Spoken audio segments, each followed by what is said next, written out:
Thank you for joining us today and welcome, crew, to the John Minnie podcast, where we explore all things urban horticulture, indoors and out, through the perspectives of the many amazing people who have made it their career.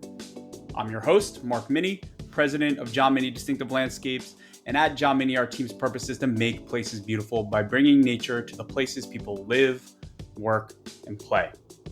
Today, we'll be sitting down with Chief Horticulturalist at John Minnie Distinctive Landscapes, Andrew Engel.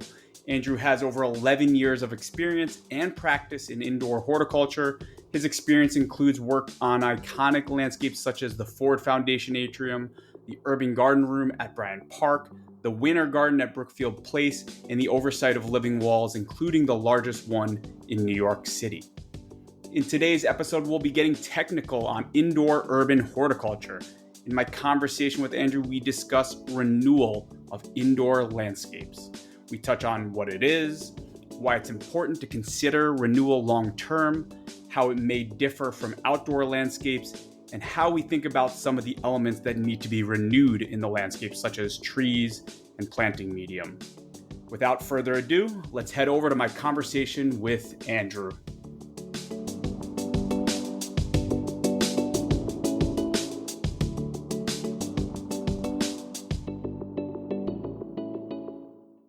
Welcome, Andrew, to the John Minnie podcast. Mark, thanks for having me. Always, man. I think I say this every time, but I mean, it's a pleasure to sit down with you. We chat a lot in our, you're a teammate when we work together, but when we do these podcasts, I always learn something new because we always go deep and your passion always shows through. So that just excites me and inspires me to go back at it and work hard the next day. So I'm pumped to sit down and talk with you. I know, as you know, today we're going to be discussing how to think about planning for renewal in the indoor landscape, why it's important to consider. Maybe we'll touch on how it differs from urban landscapes in the outdoors. So let's talk about renewal in indoor landscapes. Sounds good. Andrew, why don't we start by just simply explaining what we mean when we refer to renewal in indoor horticulture or indoor landscapes? Sure. So renewal is just part of the life cycle of the indoor landscape. Renewal is pretty important when it comes to indoors because it is like an artificially created ecosystem, so it's not self-sustaining. So it can include anything from, adding nutrients back in the soil to actually replacing the entire landscape, maybe at its most extreme. How does indoor landscape renewal differ from outdoor landscapes? You can have, assumptions about, the sun, or you have an ecosystem that functions, right? So you have plants that have evolved millions of years to be in an ecosystem. So you're planting native plants outdoors.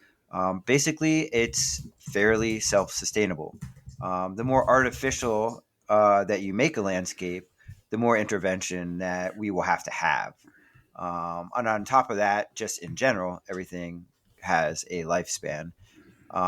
So indoors, I think it's just a bit more intervention. We're actually playing a part in a lot of the variables that maybe are just natural outdoors. So we do think about it. There's a lot more variables to consider when things are indoors or artificially kind of created. Yeah, it's really interesting.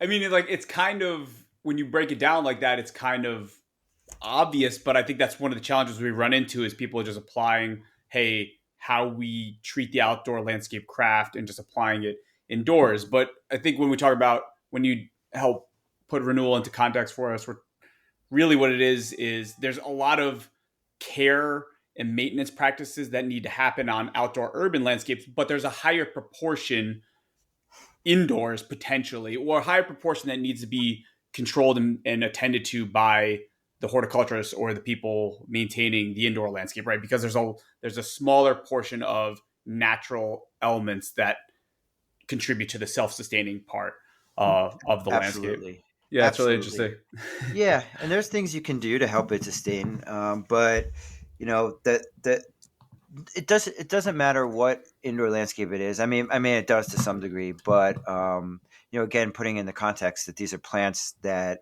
have been evolving for millions of years outdoors in a specific landscape. Um, there's just inherent stressors that they're going to have indoors that will, also limit their lifespan in most cases. And yeah, I mean, it's just it's a place, as we often say, it's a place created for people. So it's at the intersection of plants and people, which is what makes us different and what makes these landscapes particularly challenging.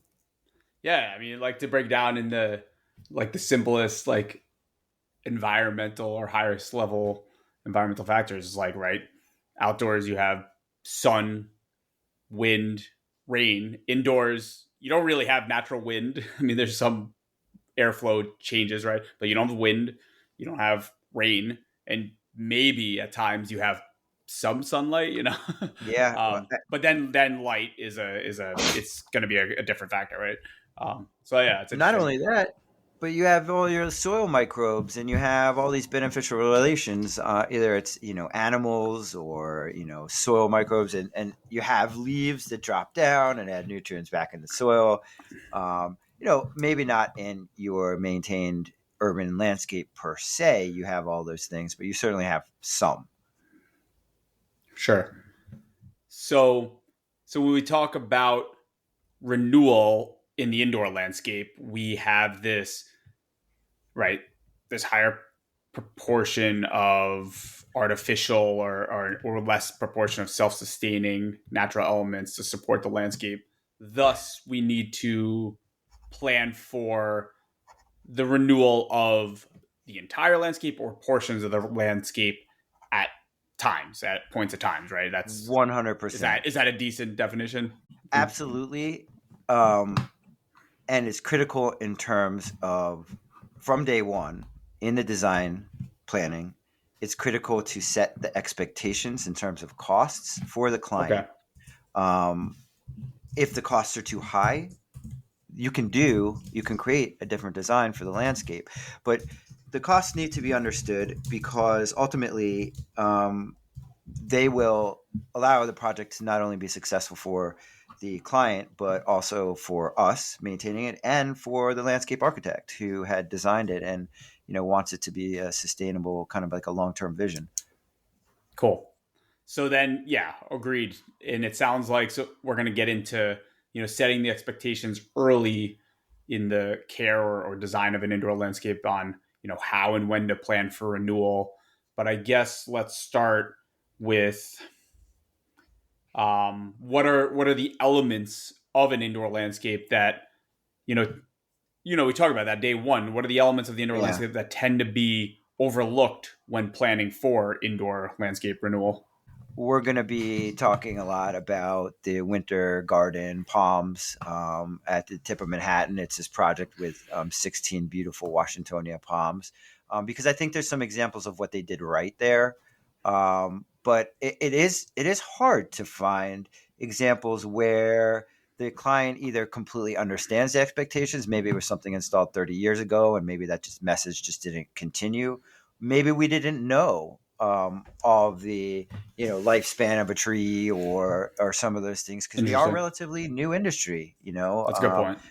The industry's what, like, officially maybe something like 50 years old. I know your father was a pioneer here.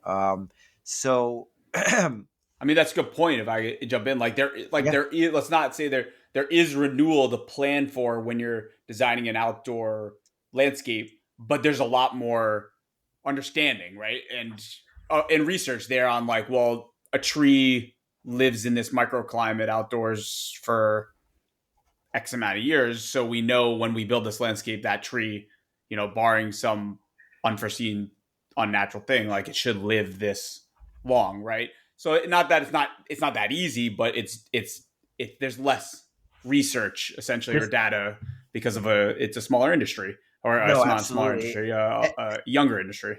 Yeah, that's As a a good point. side note to that, because it popped in my head, outdoors you can explain people. So indoors, a lot of our plants are guaranteed as just like a general thing. Outdoors, they're not. But if you really think about it, the outdoor environment should be more sustaining than the indoors. And it's just that people are much more accepting of there's a, I could sit here and I pull out a Rolodex of reasons why, a tree might, expire outdoors, and it seems to be expected. But indoors, because, oh, there's no like road salt that got into the side, or, who even Mhm. knows? It was too cold of a winter. Mhm. Those excuses we don't have because we have a constant environment. But meanwhile, there's so many more stressors um, on a Interesting. regular basis indoors. No, I think So that brings up an interesting point. I think the one of the main reasons is like, well, on the outdoors we know that plant death and attrition happens, and happens for these natural reasons. Indoors, there's more of it is based on our human control. So like we're more accountable to guarantee it. But at the same time, like you said, there's less. It's a younger industry, so there's less data on like how to control that. But that's where we come in, and how we're trying to you know elevate our craft so that when we are guaranteeing something in the door, we're not doing it wrong, right? 100%. Yeah, absolutely. So we use like a tree as an example, but is it just plants? Like, what are we talking about when we're talking about indoor landscape renewal? Are we just thinking about like that element of the landscape, like the plants and the trees, or are there No, other? no, no, absolutely not. I mean, it's pretty much every feature of an indoor landscape. And so, I mean, at its basic, you have the soil or the soil less medium, whatever medium you're using. Many of them will degrade over time, especially organic medium. So you're going to go from something that's nice and light and airy now to something that's compacted and, not necessarily good. You're talking about also substances in the soil. So outdoors, you can just kind of flush stuff out into the earth. Indoors, you may not have that capability, or if you do, it's certainly not as effective. But you're also talking about the systems. So in some cases, you have living walls that have deteriorated for structural reasons. People think they're not, oh, these aren't tropical or semi-tropical plants, subtropical plants or whatever. They think they're indoor plants. They're grown to work indoors because that name's there, and it's just kind of this like, magical thinking of this, you know, sustainable indoor landscape that doesn't need intervention and would do fine because we're using quote unquote indoor plants. And I just feel like all the components of it sort of fall into that too. When you're talking about structural testing and stuff like that. Um, I don't know That's a quite really good point. why it Like is, these but these quote unquote indoor plants did not evolve for thousands of years to to work indoors. This millions. industry Yeah, is relatively young. We are finding ways to take plants that live somewhere in the world outdoors and find ways to make them work indoors and definitely. survive at times or thrive. Yeah, And I yeah, guess that's a that's really good true. point. It's Yeah, maybe that's it because maybe it's even like the building in ground planters or something because it's so new. It's maybe we're just not as sophisticated throughout all of the layers. Products are new, green walls are new, so still a sure. learning curve in general. I think it's just about how seriously and carefully we how diligent we are about executing these projects. Um, Sure. So interesting. So a lot of elements to consider for renewal, like the plant life, right, itself, right, the soil or the buildup, the systems or the planters or the beds, the landscape is housed in. Um, let's go back to, I know I'm bringing us to like listing those elements, but then I want to go back to where we kind of were going. We were using trees and plants as examples. How do we think about renewal for plants indoors? Is it based on age, or like what our expectations are on that, or how do we think about that? sure. So yes, I think the best way to frame that is that everything has a lifespan. Um, there's multiple reasons for that, but that's really how you go about thinking it. You make the it's not a presumption, it's a fact that there's going to be a lifespan to the project, to the landscape, and you're going to have to establish some expected timelines and set the expectations from day one. Well, not an end, not a lifespan for the landscape, but a life or a timeline in which you need to Component. consider renewal of that landscape. Correct. Okay. Absolutely. Yeah, I that's want to exactly say what I like, meant. hey, it's Yeah. done. Like, Sorry. Yeah. get rid of the Yeah. landscape.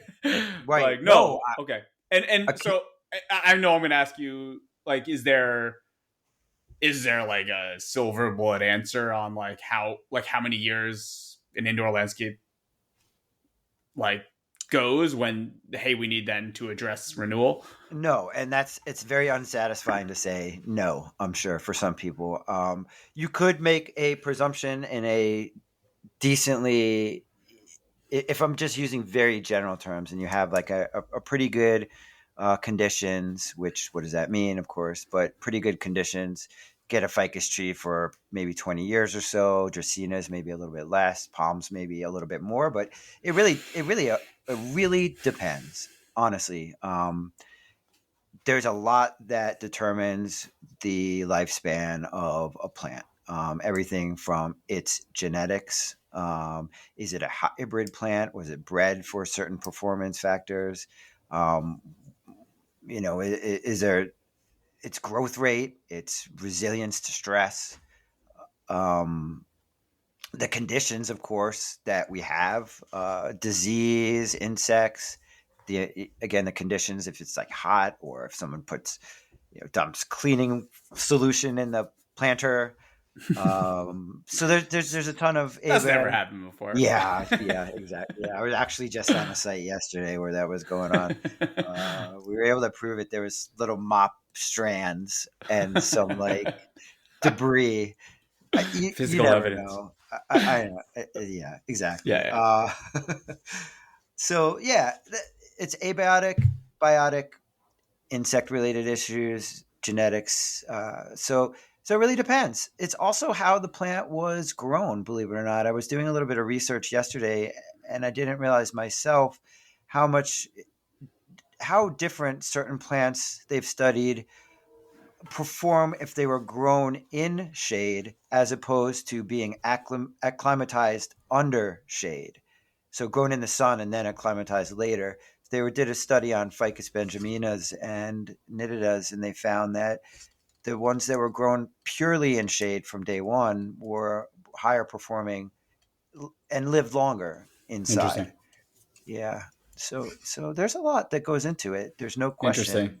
But I mean, as in the experts, conditions, obviously, like when you bring up conditions, like that was one of the many things you listed, but like there's so many items within conditions, right? Like, so just to think about it, we're talking about right now about like how do you plan for renewal of like a plant in the indoors, and I asked you like, I'm like, is there a single year we can use like 5 years, 10 years to come up with that? Because there's so many conditions or environmental conditions that one plant might have in the indoor landscape. And then we think about that might be one plant in one container. There's like a ton of other built-in planters or containers all over that indoor site, and they all have different conditions. So it's like you yep, can't say like, well, all these plants need to be thought of renewing in X amount of years. Like yep, they each individually might have different.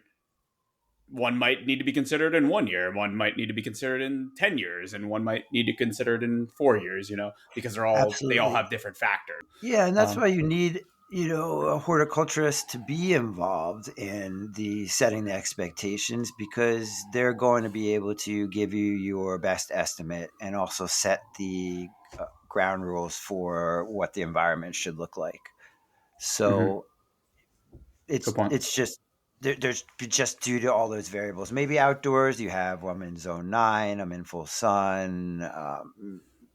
Maybe you have some baseline, as you Yeah, say, indoors. The variables are many, and sure. the care is critical. I'm actually interested. Well, I'm digressing now, but I'm interested to like talk about this on the outdoor urban, like almost the same. conversation on the outdoor urban landscape, which is a different episode, because in New York City or dense, very dense cities too, like there are these like very specific microclimates where Yeah. the general like applications of like growing conditions and outdoors don't necessarily apply. There's like other things you need to factor No, in that urban landscape with microclimates, but it's whatever. well, That's no, a different conversation. it's a good point though. I mean, Yeah, in some ways, the urban landscapes in New York that are forced into maybe not the best environments are more similar to indoor landscapes than um, something like a botanic garden that's created for the plants sure. or Oh, definitely. Yeah, agreed. forests. So yeah, I mean, I think there's a lot that In can both be cases, connected we're like there. testing the limit. Our job is to test the limits of like Correct. horticulture, right? Like, And in which is both cool. cases, some Yeah, artificial, in indoors you need a lot of artificial, intervention, but outdoors there probably could be more intervention in terms of soil health and rejuvenation. But we can sure. certainly delve there another day. Um, so considering indoor a renewal in the indoor landscape specific to plants or trees, can you reference an example of a project in which um, renewal of plant life was well considered in the indoor landscape? Absolutely, the Winter Garden at in downtown Manhattan, 16 beautiful Washingtonia palms.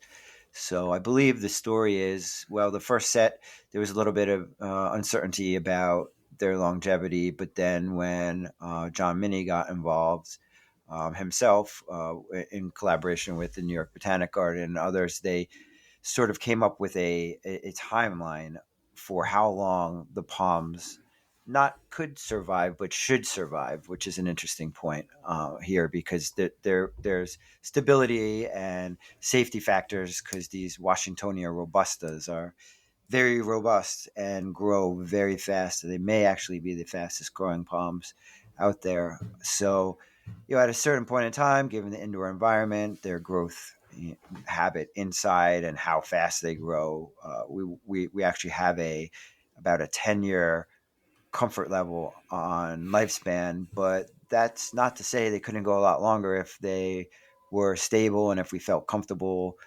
but or go less. I mean, they have to be evaluated, but 10 years is about what we expect there. So why it was successful is that the space is actually there's access, number one, to the space.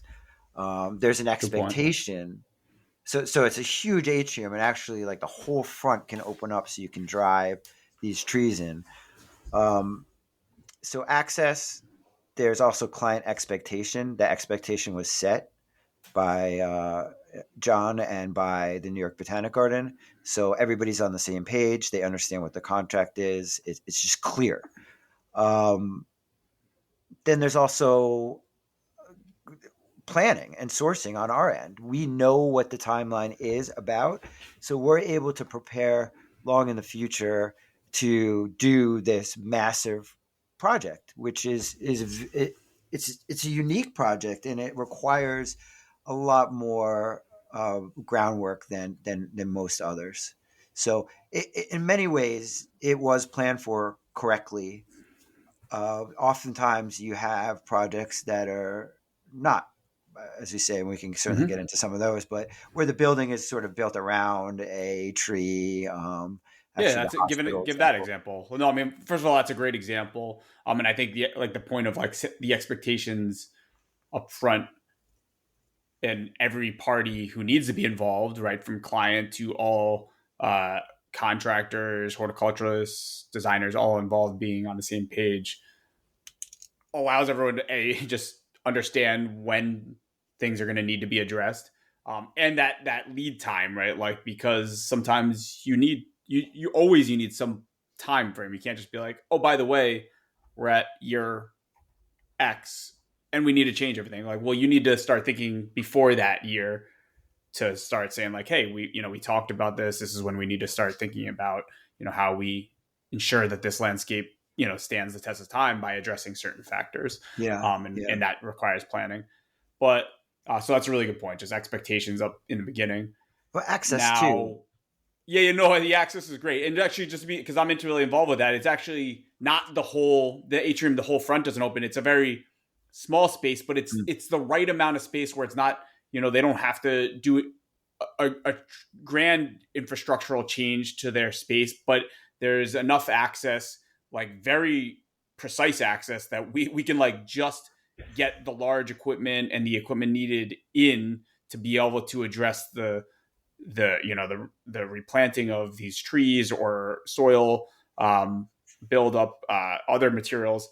But you know, it's not always, you don't need this grand, I guess the point I'm riffing with here is you don't always need the client or the building to make grand changes to their built space or planning of it. That you just need to know, hey, look at these landscape elements you're designing indoors. Let's make sure we have some minimal or just enough access to address these things in the future. It doesn't always need to be anything great. You just need to think about it, and then you can actually get creative and how much resources or space you're allocating to also access though in terms of horticultural care, because that True. extends to longevity. So it's a public space.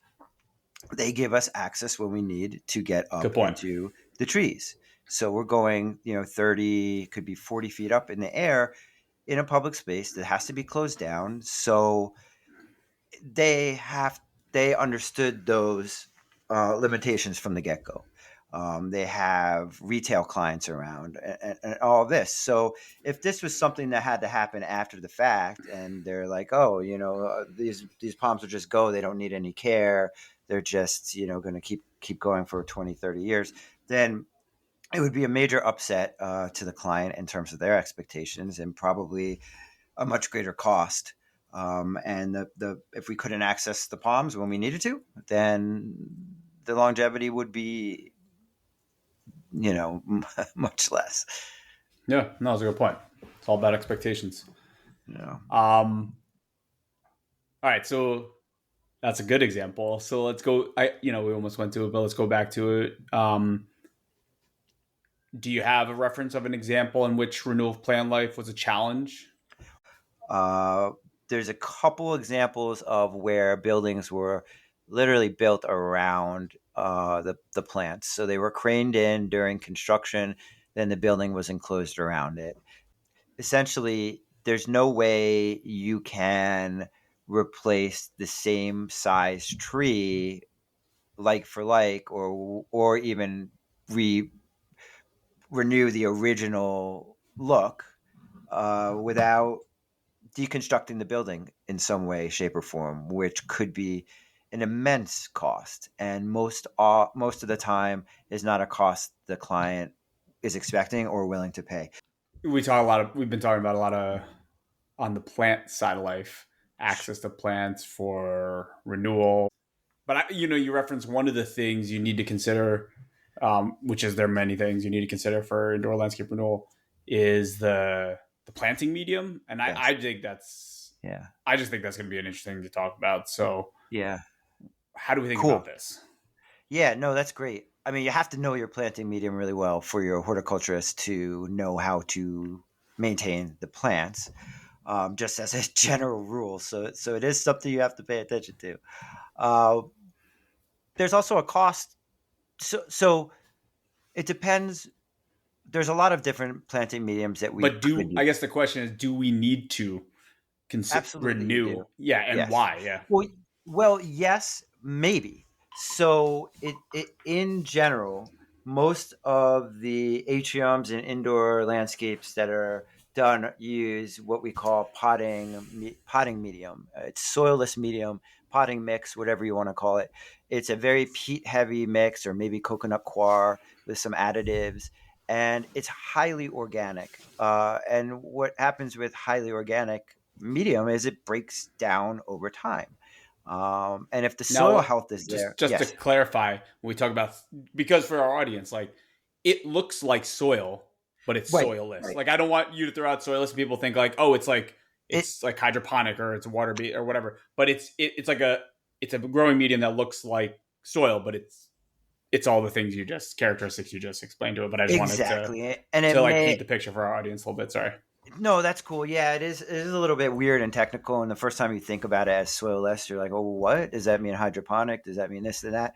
So, I mean, essentially, to most people, it is equivalent to soil, just soil for potting, right? So, but it was really created for growers. It's an ideal mixture for growers. It's very lightweight. It has a lot of aeration, water retention, all these wonderful factors, but it breaks down. So if you have an atrium that's 30, 40 years old, or even maybe 5, 10 years old, and even if the ecosystem, funny enough, is great with microbials and everything, it actually is going to break down faster, and it becomes sort of like this dusty, hydrophobic, repelling water, compacted medium, and it's not great. I think the reason we use it is because it's lightweight, and for the obvious reasons of it performs wonderfully for a time, as opposed to what you would consider topsoil or garden soil, which is much more compacted for indoor. And I don't want to get too deep into it because I think this could be a whole topic on itself. But the point is that yes, when you're using that, there has to be a renewal, and I will tell you that almost 100% of the time, I don't know that I've ever found a case, except for maybe the winter garden with these palms, have as the topic of soil renewal being expected, planned for, or planned for in a way like planned for by the client, planned for by us in advance, or or the access allows for it to easily be done. I mean, you have an atrium, in-ground atrium, and then you're talking about removing all the soil. I mean, it seems ludicrous, and in some ways it is. So there's ways that potentially we can. So we're still doing a lot of internal research. There's different potting mixes or different soils. Even there's like this green roof, lightweight green roof mixture that's mostly aggregate that we're looking at as a possible alternative, just because of its longevity and the pros and cons there. But and there's also different things you can use to rejuvenate soil to some extent. So we're exploring a lot of those. Essentially, what counts is we're trying to improve what exists and what standards currently are in place. Um, so there are, So yeah, no. When we talk about like, just I feel like there's two things you can break down planting medium renewal to in the indoor landscape. That is like you have an existing landscape, maybe it needs to be considered or wasn't considered in the past. So are we completely replacing the planting medium, or are we like doing a partial remediation, and or is there, or that's like one thing, right? So you have an existing landscape versus like, hey, you're putting in a new indoor landscape, and what planting medium do we use, right? So I right. feel like those are almost like two different conversations. And the second one, right? So you're planning for a new indoor landscape, to your where I think you were starting to reference types of planting mediums. Is there a best planting medium to use indoors to increase the longevity, or like the time and length in which you'd actually then need to start planning for soil or build up uh, renewal? Or is that again like there's no silver bullet, like it depends? Right. So the way we currently handle this is if there's erosion, we can certainly add some new medium, but more or less it's partial kind of remediation. So that's with So an existing landscape. that's really how the existing landscapes function. I don't know that And you brought up the word people. erosion too. So when we talk about like needing to address renewal of planting medium, it's what, so we're talking about general degradation here, which is like two things. Nutrient, I'm asking like nutrient Yeah. deficiency as well as like a root erosion, or is there other factors? We were talking about deficiencies, absolutely, but in terms of the soil and the structure, you are talking about compaction, which means there's going to be some shrinkage that it just kind of Sure. compacts. And you notice a lot of that for new landscapes that get put in like a planter bed. Like 3 weeks in, it's already Yeah, kind of yeah, lowered, yeah. and sometimes that's not really thought out. But also just How over do we address time, that?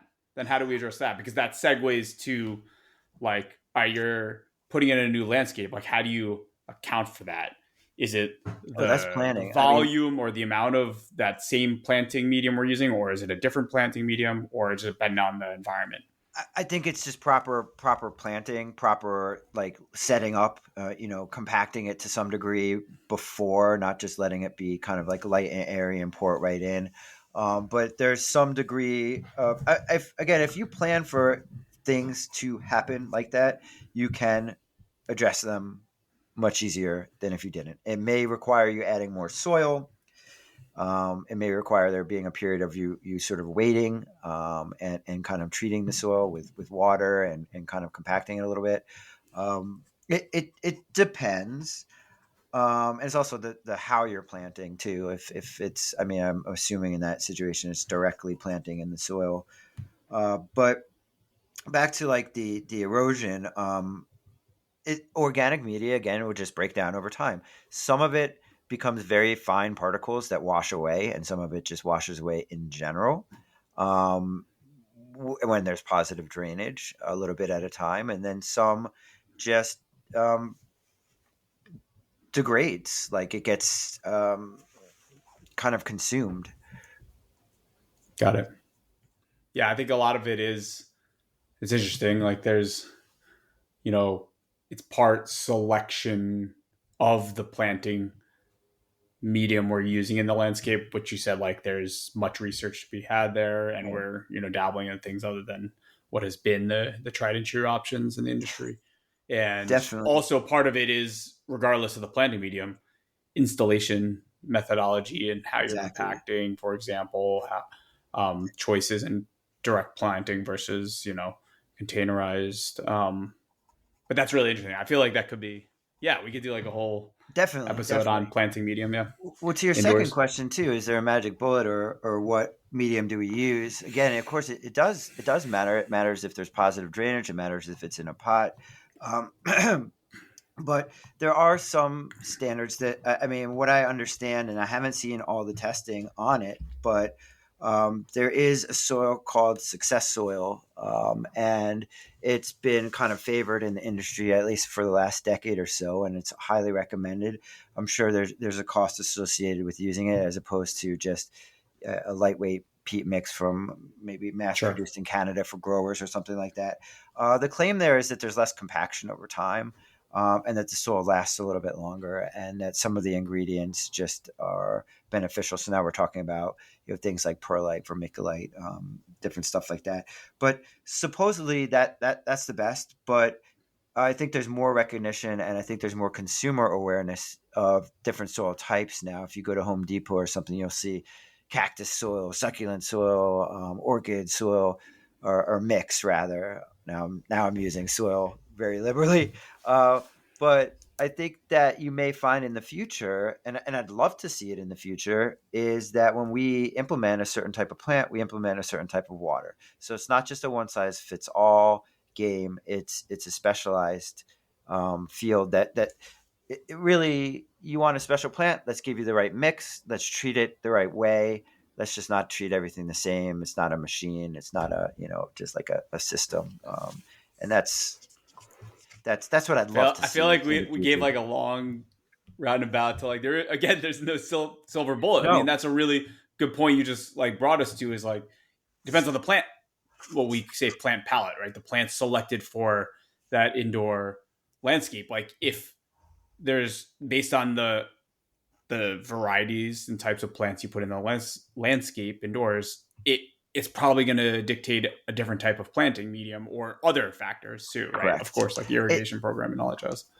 it Yeah. just goes back to how specialized indoor field is. It really really is, and there's so there's not that big of an opportunity to learn about it from outside of the industry with because there's just not that many resources. There's a lot of experience that goes into this, a lot of trial and error in certain cases.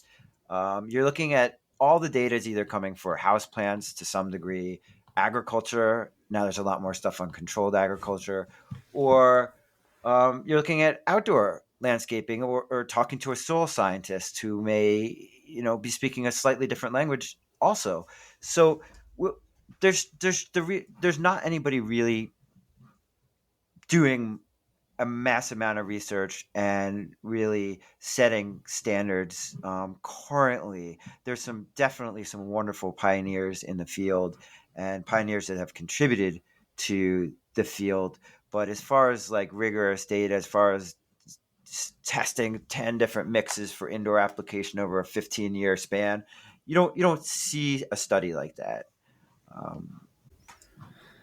So when do people need to consider or begin to think about landscape renewal when adding indoor landscapes to the built environment? During the design phase, 100%. If you understand, it's cost. So if you understand what it takes to maintain the landscape and to keep it looking like you want it to, then you can be successful and you can allocate the funds. The horticulturist will have an environment that's going to work. There can be pre-planning like we do with the palm trees that we were referencing before. Basically, the beginning is part of the design phase. And the wonderful thing about that is that if you do understand those costs, sometimes the design will change and your goal might be achievable at a much lower cost if you do understand all of those things. So it's critical for everyone's success, and everybody's expectations that it's considered basically day one. Yeah, I like that yeah, it's got to be thought about day one. And I like that you brought the economics into it because I think, obviously biased here, but introducing, plant life, indoor landscapes into the built environment is incredibly impactful and cost effective relative to other options you can introduce into the indoor environment. And by thinking about it early, you can land on very cost effective options to introduce indoor landscapes, as well as just avoiding larger costs longer term by planning appropriate day one. So I'm glad you brought the economics Yeah, you into it. you want success around in every which way, and they can be incredibly successful, and that's what we want. That's what we all want. As we round out the conversation, any final thoughts on landscape renewal of indoor landscapes? Not too many, Mark. I think we really hit on a lot here. I think this is one of the key tenets of creating a successful landscape or planning for one. And it really sets the tone for the success of the entire project. I'm looking forward to actually a better understanding of some of these elements. And, we've been creating a framework for consideration, which this is one of the, most important um, areas to consider. So, not too much. Just keep in mind of that a horticulturist specializing in indoors should be able to give you kind of a plan from day one on your expectations when first designing. So 5 years, 10 years, 20 years, what are things going to look like, where things might go, and what kind of challenges might occur along the way, but how to ultimately be successful. So before we wrap our conversation, I Yes. enjoy asking our guests, Oh yeah. to share what they're thinking deeply about or researching in your craft. So where is your passion currently taking you? It's day to day, hour to hour, Mark. My passion is always It's horticulture, but fluid. shifts around. Right now, I am obsessing about plant pathology and a bunch of samples I recently sent to the University of Florida. Some cissus samples, some ficus samples. I just got back some results on 2 different types of bird's nest fern, aspleniums, and the culprit was a bacteria. And I just couldn't help myself, so I paid like an extra couple bucks, and I had them genetically sequence what type of bacteria, which is totally irrelevant to me, And it's not like, but I'm about to spend like $400 to trade one 6-inch plant. I mean, but some of it's like curiosity, and but yeah, that's what I'm obsessing about. I just love the detective work in plant pathology. Today, I wish I was a plant pathologist. Tomorrow, that'll shift to a soil scientist, I'm sure. But here we are. That's awesome. I feel like, sometimes, a person makes you know, a cool purchase in their life, and you get that exciting moment where you're like waiting for it to show up in the mail, like that package at your doorstep. It's like you with like waiting for the lab results to come back on a plant you set up. And I It's get like Christmas so morning. 100. And I get so mad when it's like inconclusive or like it's not what they're like, oh, it's probably environmental, and I'm like, well, you can't help me. Love it. That's what I got. All right, man. That's Thanks, it. Mark. Thanks for I having appreciate me, it, man. As always, it's an honor. Yeah, let's do it again.